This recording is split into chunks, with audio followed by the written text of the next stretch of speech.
વેળા મિલનની આવી છે વેળા, કીધા મહેમાનો ના તેડા રે.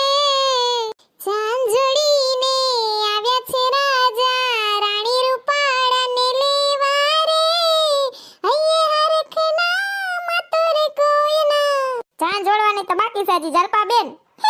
હા તે હમણાં 2 દિવસમાં જાન, બીજું શું? હા ઈ વાત હાસી હો. સારું કર્યું સોનલબેન, તમાર મમ્મી ને પપ્પા ની બધા ફેમિલી પરિવાર અહીંયા આવી ગયો. અમે મોટો હોલ ને બધું રાખ્યું જ છે. તમે તો સારું અહીંયા થઈ જાય ને બધું એમ બધું ભેગું. હા એટલે જ ને. સોનલબેન ઓલું ગીત ઉપાડો, કંકુ છટી કંકોત્રી. એ હા હાસી વાત, ચાલો ઈ ઉપાડો હો. કંકુ છા